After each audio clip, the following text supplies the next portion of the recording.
A quorum being present, the committee will be in order. The committee is meeting today for consideration of H.R. 1516, the DHS Restrictions on Confucius Institutes and Chinese Entities of Concern Act, H.R. 6174, the DHS Biodetection Improvement Act, H.R. 5969, the Improving Travel for Families Act, H.R. 4403, the Securing the Cities Improvement Act, and H.R. 6231, the Department of Homeland Security Policy and Issuance Review Act. Without objection, the chair is authorized to declare the committee in recess at any point. Pursuant to Committee Rule 7C, any request for recorded votes may be postponed. I now recognize myself for an opening statement.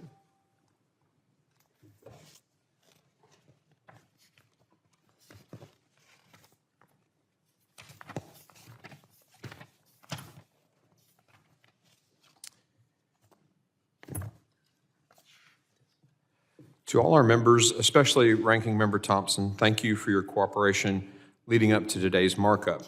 I'm encouraged by the work we did to get to this point, and I'm confident at the end of the day, every member of this committee will be proud of the legislation that we advance. This markup reflects our mutual commitment to secure the homeland and improve the Department of Homeland Security. The 5 bills we're discussing today all deserve broad support. First, we will consider H.R. 1516, the DHS Restrictions on Confucius Institutes and Chinese Entities of Concern Act. As the members of this committee know, the Chinese Communist Party uses Confucius Institutes on university campuses to spy on Americans. In May, the FBI confirmed to the Subcommittee on Counterterrorism, Law Enforcement, and Intelligence that the Chinese Communist Party is working to steal academic research at American universities. And as FBI Director Ray stated, Confucius Institutes are platforms for the CCP to disseminate communist propaganda, encourage censorship, and restrict academic freedom on our campuses. H.R. 1516 will ban DHS funds from flowing to American universities that host a Confucius Institute or maintain a relationship with a Chinese entity of concern. It's going to mitigate the risk posed by the Chinese Communist Party to our institutions of higher education. Last week, a Government Accountability Office report showed that some universities reported closing Confucius Institutes mainly in response to the potential loss of federal funding. Universities are starting to realize that the threat that the CCP poses,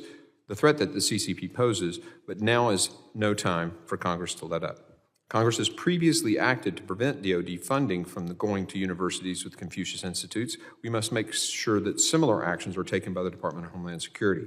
I want to thank Congressman Pfluger for his work on this bill and his efforts to expose the threat of this adversarial and dangerous regime. I encourage my colleagues to vote yes on this legislation. Next, we'll consider H.R. 6174, the DHS Biodetection Improvement Act. For some time, there have been questions about the effectiveness of the Department of Homeland Security's BioWatch program.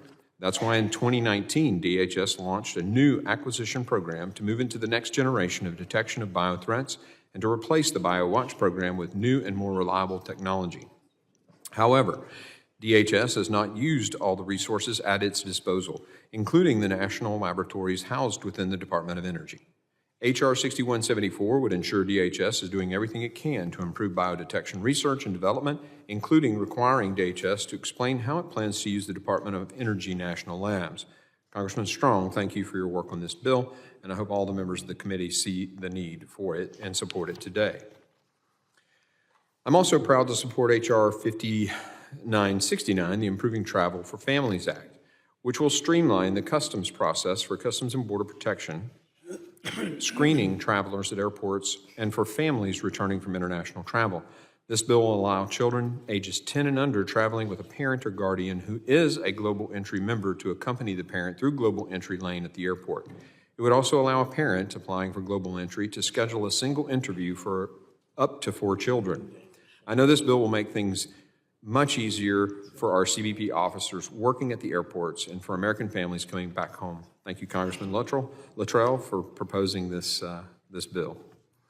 Securing the Cities Improvement Act, H.R. 4403. Since 2007, DHS has operated the Securing the Cities initiative to help cities prepare for and respond to nuclear and radiologic threats. Congressman Carter's proposal would remove the requirement for a jurisdiction to be designated as a high-risk urban area by FEMA. His bill would also require DHS to establish performance metrics and milestones for the STC program to track its performance and monitor its expenditures. And I want to thank Congressman Carter for his work on this bill. Finally, we'll consider H.R. 6321, the Department of Homeland Security Policy and Issuance Review Act. DHS should be reviewing its policies and directives every 2 years. Unfortunately, DHS is consistently failing to update its policies in an appropriate time frame. Because this department can't seem to do the work on time, Congress must step in. DHS has 250,000 employees and is still months or even years late in reviewing and updating policies. This has to change. Congressman Ivey's bill will provide better oversight and accountability of DHS by establishing a formal and timely review process of policy decisions, addresses this problem, and requires DHS to give Congress an annual briefing on the status of its policy review process. I want to thank Congressman Ivey for the hard work on that bill. I know it will help the department run much more effectively.